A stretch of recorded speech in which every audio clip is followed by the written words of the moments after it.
పెండింగ్లో ఉన్న drinking water ప్రాజెక్టును పూర్తి చేస్తామన్నారు ఏపీ పురపాలక శాఖ మంత్రి పొంగూరు నారాయణ. అధికారులతో చర్చించి ఇచ్చిన హామీలను ఖచ్చితంగా నెరవేరుస్తామని తెలిపారు. దోమలు లేని నగరంగా నెల్లూరును తీర్చిదిద్దుతామని తెలిపారు. ప్రజల అవసరాలకు తగ్గట్లుగా సీఎం చంద్రబాబు పాలన ఉంటుందని తెలిపారు. మరింత సమాచారాన్ని మా ప్రతినిధి సురేంద్ర అందిస్తారు. సార్, ముందుగా మీకు పుట్టినరోజు శుభాకాంక్షలు సార్. ఎలా ఇచ్చిన నెల్లూరు నగర ప్రజలకు ఇచ్చినటువంటి హామీలపై ఏమంటారు? ఖచ్చితంగా అండి. ఈరోజు నన్ను 72,469 ఓట్లతో మెజారిటీతో నన్ను నెల్లూరు ప్రజలు గెలిపించారు. ఖచ్చితంగా వారు ఎంతో నమ్మకంతో ప్రజా సమస్యలను పరిష్కరిస్తానని చేయడం జరిగింది. అందుకని ఈరోజు రాగానే ఫస్ట్ అధికారులను పిలిచాను. నెల్లూరు డ్రింకింగ్ వాటర్ పరిస్థితి, ఎందుకంటే ఆ రోజు 550 కోట్లతో ఒక ప్రాజెక్ట్ తెచ్చాం. ప్రతి ఇంటికి వాటర్ కనెక్షన్ ఉండాలని, అంటే రోడ్లో ట్యాప్ వేస్తే పట్టుకోవడం కాదు, ఆ ప్రాజెక్టు ప్రతి ఇంటికి కనెక్షన్ ఇవ్వాలని దాని మీద రివ్యూ చేశాను. దోమల్ని నగరం చేయడం కోసంగా 550 కోట్లతో ప్రాజెక్ట్ అప్పుడు తెచ్చాం. దాని మీద కూడా వాళ్ళు రివ్యూ చేశాను. మళ్ళా కూడా వాళ్ళతో రివ్యూ చేస్తాను.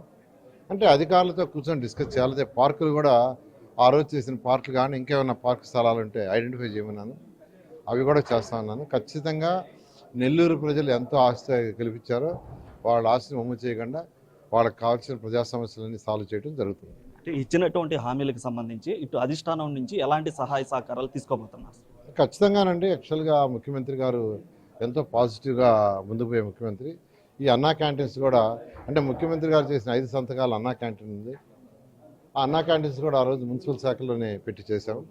అందుకని ఈరోజు 12 o'clockకి నెల్లూరులోని అన్నా క్యాంటీన్స్ కొన్నింటిని యాక్చువల్గా విజిట్ చేయబోతున్నాను. విజిట్ చేసిన తర్వాత మళ్ళీ అధికారులతో కూర్చొని ఆ రోజు ఇస్కాన్ వాళ్ళకి ఇచ్చాం.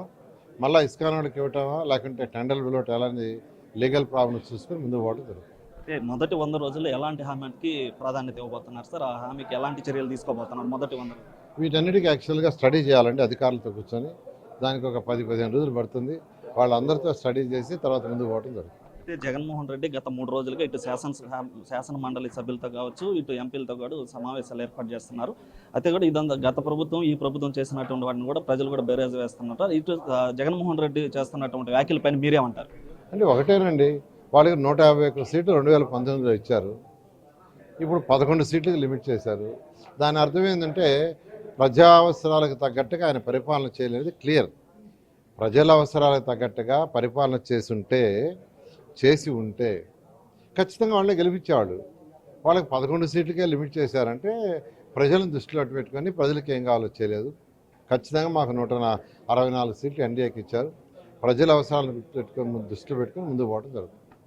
మొత్తం మీద కూడా ఇటు నెల్లూరు నగరానికి ఇచ్చినటువంటి హామీలన్నిటి కూడా ఇటు అధిష్టానంతో సమన్వయం చేసుకొని అధిష్టానం కూడా ఇటు నెల్లూరుకి సంబంధించి పాజిటివ్గా ఉన్న కోణంలో నెల్లూరుని దోమలు లేని నగరంగా కూడా తీర్చిదిద్దామని నారాయణ చెప్తున్నటువంటి పరిస్థితి. అదేవిధంగా జగన్మోహన్ రెడ్డి పాలన నచ్చలేదు కాబట్టి ఇచ్చినటువంటి సంక్షేమాలు ఇది అభివృద్ధి లేదు కాబట్టి జగన్ని ఓటించారు. అదేవిధంగా ఎన్డీఏ కూటమిలో ప్రథమ స్థానంగా తెలుగుదేశం ఉంది కాబట్టి ఇటు ఆంధ్రప్రదేశ్తో పాటు నెల్లూరు కూడా ఎంతో అభివృద్ధి చెందేటట్టు చేస్తామని కూడా నారాయణ చెప్తున్నటువంటి పరిస్థితి. కెమెరామెన్ మనోజ్తో సురేంద్ర, బిగ్ టీవీ, నెల్లూరు నుంచి.